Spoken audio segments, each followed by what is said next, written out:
मित्रों, ये कहानी जो मैं आपको सुना रहा हूँ, ध्यान से सुनना, क्योंकि बहुत ही अच्छी कहानी है। एक बार की बात है, एक जंगल में एक नाग और नागिन का जोड़ा भोजन की तलाश में इधर उधर घूम रहा था। तभी उसे एक बारात दिखाई देती है और उस बारात में जो दूल्हे की पालकी है उसमें दूल्हा नहीं है, ऐसा नागिन देख लेती है। और नागिन जब यह देखती है कि दूल्हा नहीं है और दूल्हे के स्थान पर आटे का पुतला बनाकर रख दिया गया है, तो नागिन नाग से कहती है कि हे स्वामी, मैंने अपने जीवन में ये पहली बारात देखी है जिसमें दूल्हे के स्थान पर आटे के पुतले को रखा गया हो। सोचिए, जिस राजा के यहाँ ये बारात जाएगी उस राजा का क्या हाल होगा और उस कन्या का क्या हाल होगा जिसके साथ इसका वरण होना है। नाग कहता है, प्रिय, मैं सब कुछ समझता हूं। ये जो बारात है इसके बारे में मैं पूरी तरह से तुम्हें बताता हूं कि घटना क्या है।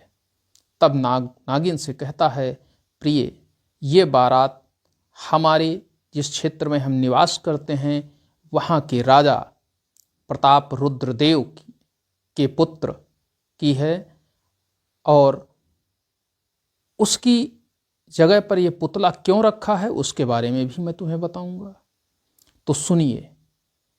राजा प्रताप रुद्रदेव अत्यंत ही धर्मपरायण, प्रजावत्सल, प्रजा के हर सुख दुख में खड़ा होने वाला वो राजा है और वह पूरी प्रजा को अपनी संतान की तरह मानता है।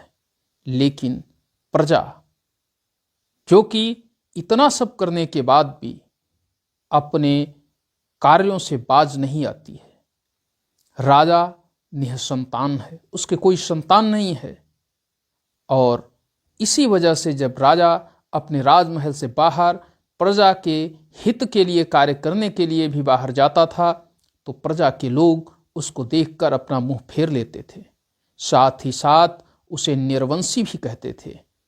लोग कहते थे कि यह राजा उस योग्य है ही नहीं जो अपने वंश को बढ़ा सके, इसकी रानी बांझ है। और जब इस तरह के शब्द राजा और राजा के मुंह में, राजा के कानों में पड़ते थे तो राजा अत्यंत ही परेशान हो जाता था। लेकिन वो कर भी क्या सकता था, क्योंकि संतान का सुख उसके हाथ में तो नहीं था। ये तो सब ईश्वरीय विधान है, किसे मिलता है किसे नहीं मिलता है।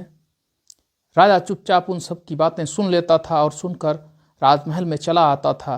एक दिन की स्थिति यह हुई कि राजा जब नगर में भ्रमण करने के लिए निकला तो उसके सामने जो शब्द उसकी प्रजा के द्वारा कहे गए वह उसके हृदय में इस तरह से आघात करके बैठ गए कि राजा वापस अपने राजमहल आ गया और अत्यंत ही व्याकुल होकर के मौन मुद्रा में बैठ गया। वो विचारणीय स्थिति थी उसकी। वो सोच रहा था कि क्या ईश्वर ने मेरे साथ ऐसा क्यों किया है, क्यों हुआ मेरे साथ, जबकि मैं तो वह सभी कार्य करता हूँ जो धर्म संगत हैं। मित्रों, राजा की इस स्थिति को देखकर उनकी रानी राजा के पास आती है और राजा से कहती है कि राजन, आज आप अत्यंत ही दुखी हैं, और क्या मैं आपके इस दुख का कारण जान सकती हूँ। राजा समझते हैं कि जब मुझे इतना कष्ट हो रहा है निसंतान होने से, तो हमारी रानी को कितना कष्ट होगा। ऐसा सोचकर राजा ये समझते हैं कि रानी को न बताया जाए, तो वह रानी से मना कर देते हैं कि नहीं, ये हमारा ही कष्ट है और हमें हमारे पास ही रहने दीजिए।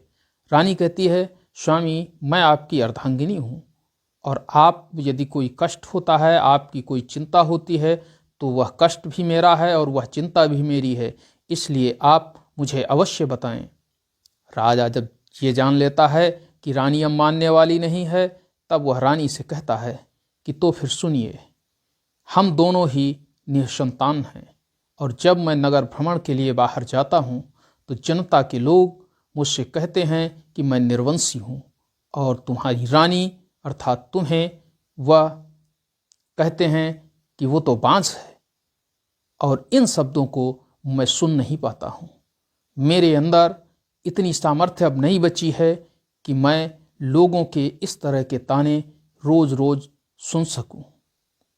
रानी मन में विचार करती है कि क्यों न राजा को ऐसे ही बता दिया जाए कि मैं गर्भवती हूँ, और राजा इसको सुन करके प्रसन्न हो जाएंगे और कुछ समय के लिए उनकी यह चिंता दूर हो जाएगी। लेकिन रानी को ये पता नहीं था कि झूठ तो झूठ ही होता है। झूठ का सहारा कभी भी जीवन में नहीं लेना चाहिए, क्योंकि यदि जीवन में एक बार भी तुम्हारे द्वारा झूठ बोला गया तो ये निश्चित कर लीजिए कि उस झूठ को छुपाने के लिए हजारों झूठ आपको बोलने पड़ेंगे। रानी ने कुछ समय के बाद राजा को अवगत कराया कि स्वामी, आप पिता बनने वाले हैं, मैं गर्भवती हूँ। राजा के लिए तो ये समझो निःप्राण जो शरीर होता है, मतलब लाश के अंदर प्राण आ गए हों, ऐसी स्थिति थी। राजा एकदम ही चैतन्य अवस्था में आ जाते हैं और वह रानी से कहते हैं कि रानी, तुमने तो मेरे हृदय को इतना प्रसन्न चित्त कर दिया है कि इतना प्रसन्न तो मैं अपने जीवन में कभी भी नहीं हुआ हूँ। मैं अभी जाता हूँ और इसकी घोषणा करता हूँ। राजा तुरंत ही रानी के पास से दरबार में आते हैं और दरबार में सारे मंत्रियों सभासदों के बीच में ये घोषणा करते हैं कि हमारी रानी गर्भवती हो चुकी है और ठीक 9 महीने बाद मुझे पुत्र की प्राप्ति होगी। रानी जब ये बात सुनती है तो रानी भी परेशान हो जाती है, क्योंकि वो गर्भवती तो थी ही नहीं। उसने तो केवल अपने पति को झूठा ढांढस बंधवाया था, लेकिन उसका ये असर होगा ये रानी ने सोचा भी नहीं था। मित्रों, ज्यों ही राजा अपने दरबार में इसकी घोषणा करते हैं त्यों ही पूरे नगर के अंदर ये खबर फैल जाती है कि राजा की रानी गर्भवती हैं और शीघ्र ही राज्य को वारिस मिलने वाला है, अर्थात उत्तराधिकारी मिलने वाला है। जब ये बात प्रजा के लोग सुनते हैं तो प्रजा में भी हर्षोल्लास उत्पन्न हो जाता है। धीरे धीरे समय बीतने लगता है और 9 महीने जब करीब आने वाले होते हैं, 8 महीने बीत जाते हैं, तो रानी अपने पेट के ऊपर कपड़ा बांध करके एकांत में निवास करती है। लेकिन रानी हर समय इस चीज़ से चिंतित रहती थी कि अब वह राजा को कहाँ से पुत्र ला कर देगी, क्योंकि वो तो गर्भवती है ही नहीं। इस स्थिति के लिए वह लगातार ईश्वर को बार बार ईश्वर से प्रार्थना किया करती थी, लेकिन ईश्वर भी उसी की मदद करता है जो सत्य का साथ देता है, और रानी ने आज असत्य का साथ दिया था। ईश्वर भी उसकी मदद करने वाला नहीं था। ऐसी स्थिति में रानी ने, जो कि उसकी प्रिय दासी थी, उससे कहा कि हे सखी, इस संकट की घड़ी में तुम तो मेरी मदद कर सकती हो। अब बताओ हम क्या करें। 9 महीने का समय पूरा होने वाला है और हमारे जब गर्भ में बच्चा है ही नहीं तो कैसे हम राजा को देंगे। अब दासी भी चिंतित हो जाती है और वो कहती है, रानी, हम क्या बताएं, इसके लिए तो हमारे पास कोई भी विचार नहीं है, कोई भी उपाय नहीं है। तब रानी कहती है कि ठीक है, तुम हमारी मदद करो और तुम समय पर जा कर के राजा से कहना कि राजा को पुत्र प्राप्त हुआ है। दासी कहती है, ठीक है, मैं कह दूंगी, लेकिन तुम पुत्र लाओगी कहाँ से। तो रानी कहती है, उसके लिए मैं प्रबंध कर लूँगी। और वह राजपुरोहित से मिलती है और राजपुरोहित से कहती है कि आपको जितना भी धन चाहिए उतना धन मैं दूंगी, लेकिन आपको राजा को पुत्र के दर्शन नहीं करने देने हैं। आपको उन्हें बताना है कि यदि राजा पुत्र के दर्शन करेगा तो राजा का भी अनिष्ट होगा और पुत्र का भी अनिष्ट होगा, और फिर राजा दर्शन करेंगे नहीं। पुरोहित भी इस योजना में सम्मिलित हो जाता है। 2-4 दिन 6 दिन के बाद दासी दरबार में पहुंचती है और दरबार में कहती है कि महाराज बधाई हो, महाराज की जय हो, बधाई हो। राजा उसके चेहरे को देखने लगते हैं, उसके मुखमंडल को देखते हैं, जहाँ की अत्यंत ही प्रसन्नता वो दर्शा रही होती है। तो राजा कहते हैं, क्या बात है, किस चीज़ की बधाई है। तो वो कहती है कि हमारे राज्य को उत्तराधिकारी मिल गया है, हमारे राज्य को उत्तराधिकारी मिल गया है। ज्यों ही राजा इस शब्द को सुनते हैं, राजा एकदम से इतने प्रसन्न हो जाते हैं कि वह तुरंत ही अपने गले में जितने भी मणिमाणिक के मुक्ता पहने होते थे वो सबको लुटाने लगते हैं और पूरे दरबार में लुटा देते हैं।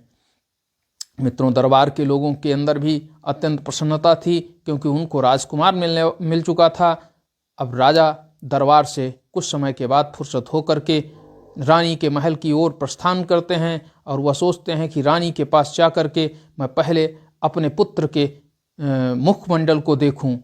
लेकिन ज्यों ही वह रानी के महल के पास पहुंचने वाले होते हैं तभी उनको राजपुरोहित रोक देते हैं और कहते हैं, राजन, तुम अपने पुत्र को नहीं देख सकते, क्योंकि यदि तुमने अपने पुत्र को देखा तो तुम्हारा भी अनिष्ट हो जाएगा और पुत्र का भी अनिष्ट हो जाएगा, अर्थात दोनों की मृत्यु हो सकती है या किसी एक की मृत्यु हो सकती है।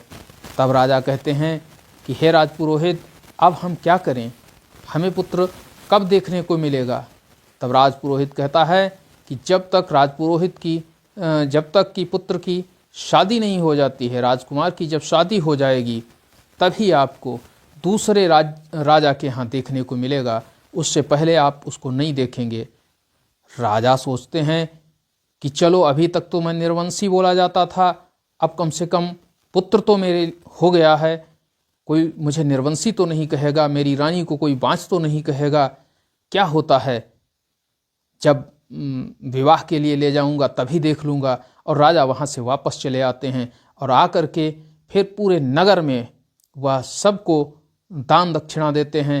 चारों तरफ हर्षोल्लास होता है और इधर रानी अपनी दासी के साथ बैठी हुई रो रही होती है कि अब क्या करें हम। खैर, रानी के दिमाग में आता है कि कम से कम अब 18-19 वर्ष के लिए तो ये टल ही गया है, जब तक 18-19 वर्ष गुजर जाएंगे और उसके बाद जो होगा देखा जाएगा। समय तो गतिमान होता है, समय गुजरता रहता है और धीरे धीरे समय 18 से 19 वर्ष पूरा हो जाता है। और जब 19 वर्ष पूरा होता है समय, तब राजा के यहाँ विवाह के लिए कई रिश्ते आने लगते हैं। रिश्तों को लेकर के उस राज्य के राजपुरोहित और नाई आते हैं और लड़के को देखने की जिद करते हैं। तब राजा कहते हैं कि ठीक है, मैं नहीं देख सकता हूँ, लेकिन आप तो देख सकते हैं। ऐसा कहते हुए राजा रानी के पास जाते हैं और रानी से कहते हैं कि रानी, देखिए, मैं नहीं देख सकता हूँ वो तो बात अलग है, लेकिन जो लोग अपनी लड़की का विवाह करने के लिए हमारे पास आए हैं उन राजाओं को तो देखने को मिलेगा। तब रानी कहती है कि महाराज, ये निश्चित कर लीजिए कि जिसको भी विवाह करना हो वह अपने घर पर जाकर ही राजकुमार को देखेगा, यहाँ उसको देखने को नहीं मिलेगा, और जो इस शर्त को माने उसके यहाँ से विवाह तय कर लीजिए। जब ये शर्त राजा अन्य सबको बताते हैं तब अन्य लोग उस शर्त को सुन करके वहाँ से चले जाते हैं। लेकिन एक राजा होते हैं जिनका नाम होता है बल्लाल देव, और बल्लाल देव राजा की इस शर्त को भी मान लेते हैं और राजा के यहाँ विवाह करने के लिए तत्पर रहते हैं। और वो कहते हैं कि ठीक है, मुहूर्त दिखवा लीजिए। राजपुरोहित को बुलाया जाता है और राजपुरोहित मुहूर्त देखते हैं। मुहूर्त देखने के बाद बल्लाल देव अपनी राजधानी वापस लौट जाते हैं और इधर राजा प्रताप रुद्रदेव अपने पुत्र की बारात की तैयारी में जुट जाते हैं। बारात की तैयारी पूरी तन्मयता के साथ करते हैं और इधर रानी से कहते हैं कि तुम पुत्र को अच्छी तरह से सजाइए। मित्रों, वो दिन भी आ जाता है जब बारात प्रस्थान होने वाली होती है, तो राजा कहते हैं कि ठीक है, मैं पालकी आपके महल में ही भिजवा देता हूँ और यहीं से पालकी में आप पुत्र को बिठा दीजिए। रानी उस पालकी में किसको बिठाए, ऐसा सोच करके उसने आटे की वो जो एक पुतला बना करके उसमें बैठाल दिया गया और चारों तरफ से पालकी को बंद कर दिया गया और कहा गया कि ये पालकी वहीं पर खुलेगी जब राजा बल्लाल देव के यहाँ पहुँच जाएगी। उससे पहले किसी को भी इस पालकी के अंदर झांकना नहीं है, देखना नहीं है, कुछ भी नहीं करना है। मित्रों, राजा ने वो भी शर्त मान ली और वह उस बारात को लेकर के चल दिए।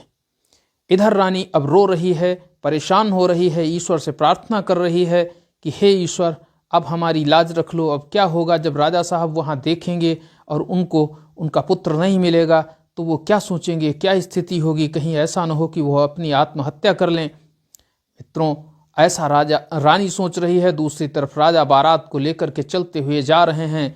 उस समय कहार पालकी लिए जा रहे हैं, साथ में पूरी बारात जा रही है। और एक चलते चलते एक जंगल पड़ता है, और वही जंगल जहाँ वो दोनों नाग नागिन है आज बारात को देख रहे हैं, वहीं पर आकर के वह चूंकि थक भी चुके थे तो वहीं पर विश्राम करते हैं। और विश्राम करने के लिए राजा पालकी को एक पेड़ के किनारे रखवा देते हैं, और उसके बाद कहते हैं कि कुछ क्षणों के लिए सब लोग विश्राम कर लो। विश्राम करने के बाद फिर पुनः पालकी उठा करके राजा बल्लाल देव के यहाँ के लिए प्रस्थान किया जाएगा। मित्रों, कुछ समय विश्राम करने जब वो सब कर रहे होते हैं, तभी वो नागिन से कहता है कि हे प्रिय, देखिए ये जो विषम स्थिति हमारे राजा प्रताप रुद्रदेव के सामने उत्पन्न हुई है, सोचिए इतना धार्मिक राजा यदि अपने पुत्र को नहीं पाएगा तो उसकी क्या स्थिति होगी, और वो मर भी सकता है। और अगर उसने आत्महत्या कर ली तो हमारा पूरा राज्य बिना राजा के हो जाएगा। इसलिए हम ऐसा करें कि हम रूप बदल करके इसमें बैठ लें और वहाँ पर राजा को दर्शन भी दे दें, और साथ ही साथ हम उस कन्या से विवाह भी कर लें। और विवाह करने के बाद हम यहीं पर जब पहुँचेंगे तो उसको छोड़ देंगे, वो चली जाएगी राजा प्रताप रुद्रदेव के यहाँ, और मैं आपके पास आ जाऊँगा। नागिन इस बात को सुनती है तो वह कहती है, कहीं ऐसा न हो कि उस राजकुमारी के रूप चाल में फंस करके तुम मुझे ही भूल जाओ। नाग कहता है, देखो मैं नागवंशी हूँ, मैं अपनी बात से बदलने वाला नहीं हूँ, इसलिए मैं जो कह रहा हूँ वही सत्य है, और मैं आपसे इजाज़त चाहता हूँ कि आप मुझे अनुमति प्रदान करें। नागिन को अपने नाग पर विश्वास था और उसने अनुमति दे दी। नाग बाहर निकलता है बिल से और जा करके उस जो वो उसकी थी पालकी, उस पालकी के अंदर बैठ जाता है, और वहाँ वह अपना दिव्य रूप ले लेता है। मित्रों, कुछ समय के बाद राजा प्रताप रुद्रदेव उस पालकी को फिर से उठवाते हैं और राजा बल्लाल देव के यहाँ के लिए प्रस्थान करते हैं, और वो रास्ता तय करके वो बल्लाल देव के यहाँ पहुँच जाते हैं। अब बल्लाल देव आते हैं और कहते हैं कि राजन, अब तो आप हमारी सीमा में आ चुके हैं, हमारे यहाँ आ चुके हैं, अब मुझे वह अपना पुत्र अर्थात अपने राजकुमार के दर्शन कराइए।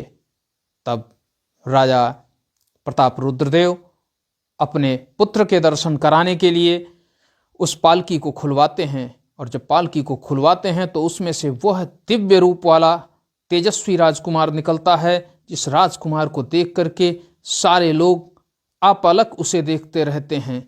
मतलब एक क्षण भी पलक नहीं झपकती है, बिना पलक झपकाए उसको लोग देख रहे हैं, इतना वो रूपवान है। राजा उसको सीने से लगा लेते हैं, अत्यंत प्रसन्न हो जाते हैं। मित्रों, विवाह होता है और वह जो कन्या है वह कन्या भी अत्यंत प्रसन्न हो जाती है, क्योंकि पूरे राज्य में जो बल्लाल देव का राज्य था उसमें ये चारों तरफ खबर फैल जाती है कि राजकुमारी के लिए जो वर आया है वह इतना रूपवान है कि जो भी उसको देखता है देखते ही मोहित हो जाता है। मित्रों, विवाह होने के बाद बारात वहाँ से चलती है और फिर उसी वृक्ष के नीचे राजा पालकी को रुकवा देता है। लेकिन समस्या ये थी कि जब वहाँ से बारात चली तो उस नाग रूपी राजकुमार ने अपने पिता से कहा, अर्थात राजा प्रताप रुद्रदेव से कहा कि पिताजी, अब एक शर्त मेरी भी मान लीजिए कि एक पालकी मेरे लिए होनी चाहिए और एक आपकी बहू के लिए होनी चाहिए, दो अलग अलग पालकियां होनी चाहिए।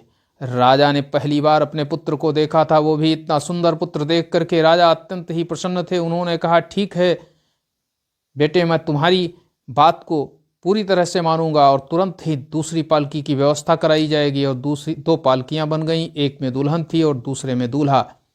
मित्रों, उसी पेड़ के नीचे जब फिर से पालकी रुकती है तो वह दूल्हे वाली पालकी से वो नाग बाहर निकलता है नाग के रूप में, और जाकर के बिल में पहुंचता है और नागिन से मिलता है और कहता है कि प्रिय, मैंने विवाह करवा दिया है और राजा अत्यंत ही प्रसन्न है और मैं वापस आपके पास आ गया हूँ।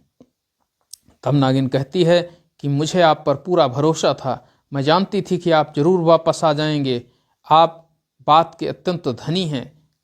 तब नाग कुछ क्षण रुकने के बाद कहता है कि हे प्रिय, मैं ये चाहता हूँ कि जिस कन्या के साथ मैंने वरण किया है और उसको यदि उसके ससुराल में पहुंच करके अपने पति के दर्शन न हो तो वह कितना दुखी होगी।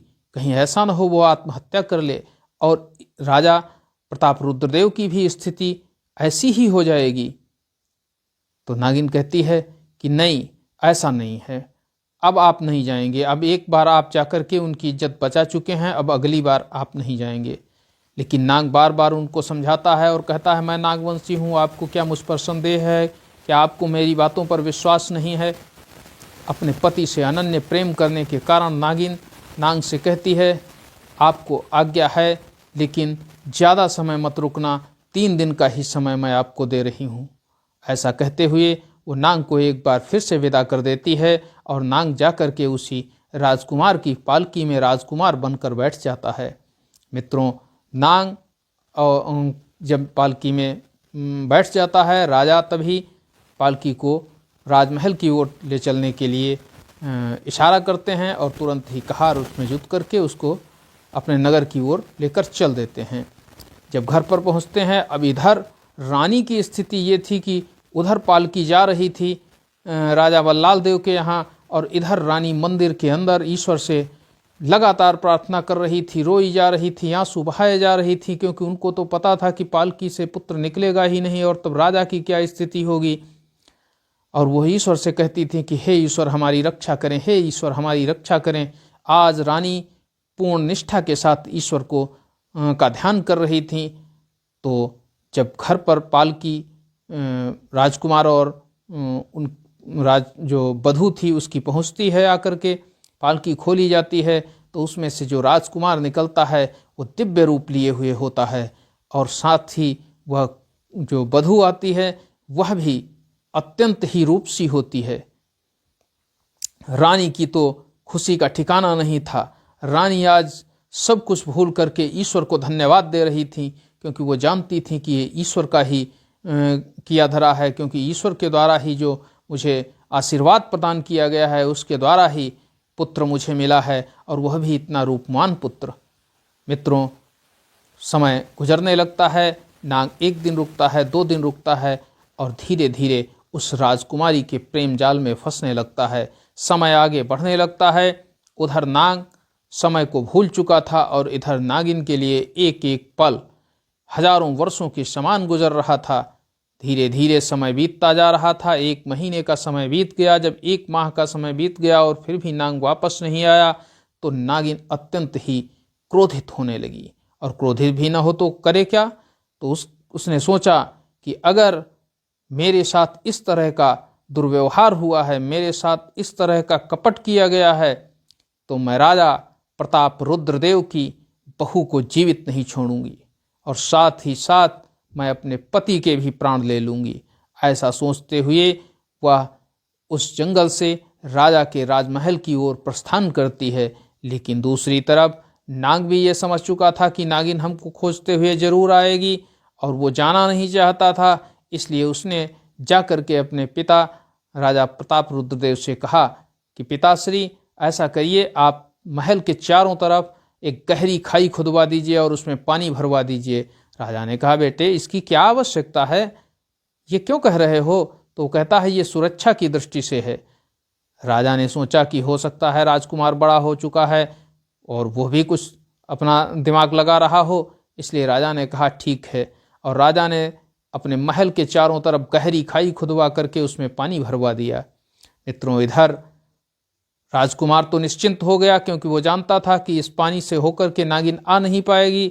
और नागिन जंगल से महल की तरफ जब आती है तो देखती है कि महल के चारों तरफ गहरी खाई खुदी है और उसमें पानी भरा हुआ है। नागिन कहती है, अच्छा ये तो हमारे ना आने के लिए ये प्रबंधन किया गया है जिससे हम महल में ना प्रवेश कर पाएं।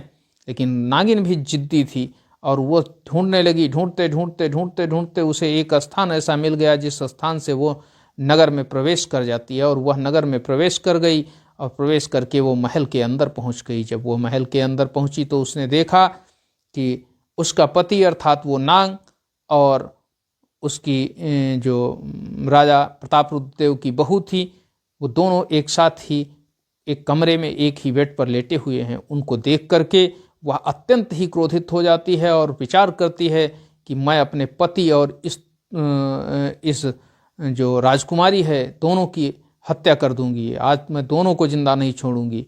लेकिन फिर वह विचार करती है कि भले ही मेरा पति अपनी बात से बदल गया हो, लेकिन सोचिए कि अगर वो मेरे से दूर होकर के इसके साथ रहना स्वीकार कर चुका है तो जरूर वह इससे अनन्य प्रेम करता होगा, और यदि प्रेम करता होगा और मैंने इसके प्राण ले लिए तो वह भी ऐसा न हो कि अपनी आत्महत्या कर ले और उसकी आत्महत्या से मेरा तो सुहाग ही उजड़ जाएगा।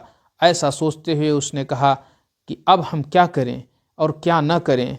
कुछ क्षण सोचने के बाद उसके मन मस्तिष्क में एक ऐसा विचार आया, और वो विचार था कि वह अपने ही प्राणों को दे देगी। अब ना ही नाग समझ पा रहा था कि क्या हो रहा है, और इधर नागिन। अब वहीं जो पलंग था, पलंग के पास में ही एक लकड़ी रखी हुई थी, और उस कठोर लकड़ी के ऊपर अपने फन को पटक पटक करके अपने प्राण दे देती है। मित्रों, सुबह के समय वो जो राजबहू थी वह तो उस कक्ष से बाहर चली जाती है, और वो ये नहीं जान पाती है कि क्या यहाँ घटना घटी है। लेकिन जब नाग अपने बिस्तर से सो करके उठता है तो वह देखता है कि वहाँ पर वो नागिन मृत अवस्था में पड़ी होती है, और उसको जब देखता है तो नाग उसको हाथ से उठा करके अत्यंत ही विलाप करने लगता है और कहता है कि मैंने आपके साथ धोखा किया है, मुझे ऐसा नहीं करना चाहिए था, लेकिन मैं नहीं सोचता था कि आप ऐसा कर लेंगी, आप अपने प्राण दे देंगी। अगर मुझे मतलब किंचित मात्र भी ये एहसास होता कि तुम ऐसा करोगी तो मैं कभी भी यहाँ नहीं रुकता, मैं तुम्हारे पास ही आता, और मुझसे गलती हुई है, मुझे क्षमा कर दो, मुझे क्षमा कर दो। मित्रों, जो कुछ होना था वो तो हो ही चुका है, इसलिए हमारे पुरखों ने कहा है कि 3 चीज़ें कभी किसी को नहीं देनी चाहिए। अर्थात पहली, किसी भी महिला को अपने पति को किसी दूसरी महिला को नहीं देना चाहिए, क्योंकि उसके वापस आने की संभावनाएं बहुत कम होती हैं। दूसरी चीज़, अपने मेहनत से कमाए हुए धन को भी किसी दूसरे निर्धन व्यक्ति को नहीं देना चाहिए, क्योंकि उसके भी आने की संभावनाएं बहुत कम होती हैं। और तीसरी चीज़ है वह है कि मूर्ख व्यक्ति को कभी भी ज्ञान नहीं देना चाहिए, क्योंकि यदि आप मूर्ख व्यक्ति को ज्ञान दोगे तो उसका तुम्हें ही नुकसान होगा। मित्रों, कहानी का जो आशय था वो आपके सामने आ गया है। अब हम कहानी को विराम देते हैं, मिलते हैं अगले दिन एक नई कहानी के साथ। तब तक के लिए जय हिंद, जय भारत। मित्रों, यदि कहानी पसंद आई हो तो इसे लाइक करें, चैनल को सब्सक्राइब करें, साथ ही साथ शेयर भी करें, और कमेंट करके बताएं कि कहानी किस तरह की अगली कहानी आपको चाहिए, और इस कहानी में कोई कमी है या अच्छी लगी, कैसी लगी, उसके बारे में भी बताएं। मिलते हैं अगले दिन अगली वीडियो के साथ, कहानी के साथ। तब तक के लिए जय हिंद, जय भारत। नमस्कार मित्रों।